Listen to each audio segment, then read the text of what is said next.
Okay, so if anyone saw my story yesterday, you might have seen the post I shared about watching the Titanic series. And I've been a bit unwell, so I was resting yesterday and had the time. And I watched it for 8 hours. And I've been obsessed with Titanic, I mean, like a lot of people, probably since I first saw it when I was like 11 or 12. And for all the elements that come into Titanic, that was an emotionally traumatizing movie, but also it's been my favourite movie. Like, you know, I love other movies, but it's had the most emotional, the most deep depth impact on me. And I went to bed last night, trying not to think about it, because while it's a traumatic story, it's a story that never ceases to fascinate me. So I was thinking about that last night because it's been like 25 years of fascination, and I'm definitely not, there are so many people who are obsessed with finding out more about Titanic. You know, the more they find out, and I found this with me, the more I find out, the more I want to know. And you think the more you find out, the more sense of resolution you find with the topic. But it's not the case. It's like there's more, it's deeper. And I was thinking last night, I'm like, you know, I spent 8 hours watching this thing. I was listening, there's the actual personal accounts of people who are part of the trauma, you know, and the beauty that was that event, not the dying, but the, you know, the trip prior. It's fascinating. I keep making voice messages and like some upload, some don't upload, some get interfered with. I don't think it's necessarily connected to the topic. It might just be the new feature, but it's still annoying. So the last one I made, which deleted itself somehow, was about, you know, how of the 2,000 and something people directly on that ship, many of us in this lifetime now could well have had another lifetime directly on it, like as the exact experience, or been loved ones of those 2,000 people. So you've got a lot of souls there that were loved ones of it, or just around alive at that time, you know, to be emotionally impacted by this traumatic, like horrific world event, you know, and majestic in that it was such beauty as well. Not the death, the prior to that whole event was beautiful, that ship. So, you know, this massive event occurred, the potentiality of having had another lifetime as someone connected to that experience at that exact time, which is extremely likely if you believe in that stuff. And at a bare minimum, more than likely, if you feel like a strong connection, possibly just from my mind, your oversoul or your soul group was directly connected to that experience through either being alive at that time or being on that ship. More than likely, because the soul group is massive and the oversoul is massive, and many, many physical lives are experienced through the giant oversoul, and that's another topic. You can go into that another time. I was shown the oversoul in my Kundalini awakening at age 19. That's a side topic from this. So there's that. You've got that element of the actual soul connection to the actual event. And I was thinking before, like also if you dive deeper a little bit, like at least 1,500 people would have transitioned, died at the exact same time. Would have been a part of a collective terrorizing trauma of knowing they were dying and within minutes of each other dying together. That's a lot. And then you had at least 700 people watching that happening. That's a lot. Anyway, that's traumatic in and of itself. That's makes your soul still in a way that you can't quite explain. But things like this happen in all sorts of situations, wars, all sorts of things. It's like, but something about the Titanic is different or captures people's attention in a different way. For some reason, it does. So I wake up this morning, I'm distracted, doing other things, and then again, I'm thinking about it. And it's this gnawing feeling of, why are there so many unanswered questions? Why do we want to know so much more? Because like I said, the more you know about something, if it's true, usually it brings resolution, soul release, healing, understanding, and not a need to know more. And I'm lying here thinking, why? Why does it feel so... Why is there so much more? Is it the mystery? Is it the trauma? Is it the majesty? Is it the, trying to pull pieces together? But why are there so many pieces that people are trying to pull together? Because when you break down the events, some of it looks simple, but it doesn't feel simple. It doesn't feel fulfilled. It doesn't feel like the complete answer. And then I start asking myself some questions, because I've thought this many times before.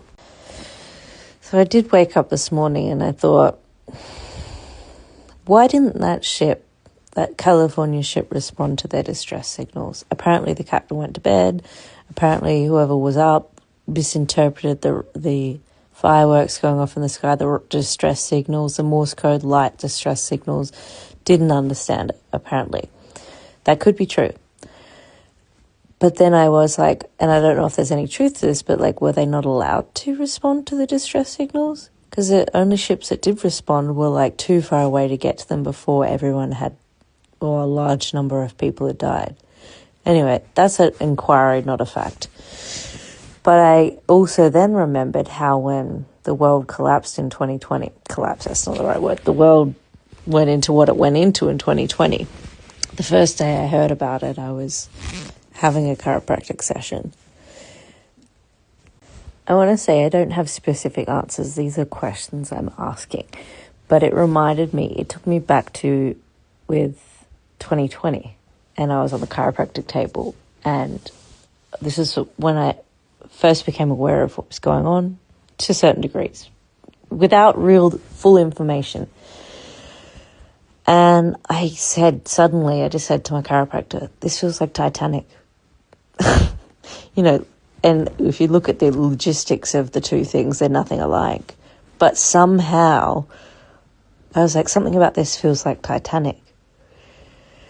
And you can break that down in a lot of ways. But later on, my perception was there was something ritual about this. A lot of people intentionally had bad things happen. I'm not going to go into massively direct words about it because we know what these things are. After I said that to my chiropractor, there was a woman next to me who laughed when I said it felt like Titanic. And afterwards she said to me, when we got off the table, you do know that 3 of the wealthiest men at the time, who were just before the Titanic invited to be a part of creating one of the most corrupt financial systems on this planet that we're still being run by today, with which all 3 of them declined and didn't want to be a part of. She said all 3 of those people were invited onto the Titanic just a few weeks before it sailed, and they all died on it. This is what I've told. I don't know the full facts of that. You might want to look into that yourself. I'm hearing the name Astor. I think that was one of the main guys. I'm not sure. Could be wrong. But yeah, you could look into that piece. And this leads to ask the question. So, was this intentional? Was it known? And if it was known, there must surely have been pieces in place that allowed the event to play out the way that it did. And which brought me back to, in this documentary series last night, they kept asking, why did the captain not let people know about the brevity of the situation when he understood that the ship would sink? Why did it take him so long time-wise to share that impact with the other officers or the passengers so enough people could get to a lifeboat in time? Enough people, I'm not saying all people because there wasn't enough room. Why did it take so long? Why did he tell the person contacting the other ships, the Morse code person, to wait until he said before he contacted them because there was a time delay? So was he just in shock? Was it a trauma response? Was it the shame and fear and brevity of the fact that thousands of people were going to die? Was it that he was leading the ship that led to such destruction? That could be it. But also, if any of these elements, any of these questions I and many people have asked, was at least some people have asked, have any accuracy, there has to have been a way that it was brought about. There could be no accident if there was an intention. If there's intention, there's choreography, or there is a way to bring about a desired result. There are too many delays that could be accounted to trauma. So I want to say that. But there are too many things, there are too many unanswered questions, there are too many coinciding factors. So if there was intention in this event, if it wasn't pure accident, could that be something that has really fed into this relentless fascination? This unwillingness, inability to be able to let go. Maybe people are asking questions for a reason. Maybe people keep looking because there's something they haven't found. Maybe there's something more deeper to this event at a soul level that is trying to be understood. Maybe that's why people can't get their head around the enormity of this accident. Anytime I want to revoke it being called an accident, my eyes always gets just calm down. As in maybe I'm onto something. I can't say for sure, but I feel it. Maybe that's another element of the depth of the trauma is at a soul level group event. So my heart is feeling warmer just talking about it in this way, just asking these questions. I want to use the word healing, but I don't know if that's the right word, but warmth is coming to the mysterious inquiry, the not being able to let something go. There's something more to this topic. This disturbance is the right word. Disturbance and mystery, and there being so much more. So, do we have answers? Who knows? That's not the point. It was more the questions that need to be asked, because I haven't seen those questions asked in the mainstream, and why would they? So thank you for listening to my unintentional podcast on this. I'm curious if you have had similar thoughts or you're aware of any of the things that I shared. As I said, some of those things may not be actual complete facts, but there are things I've heard and read over the years. So thank you for being here.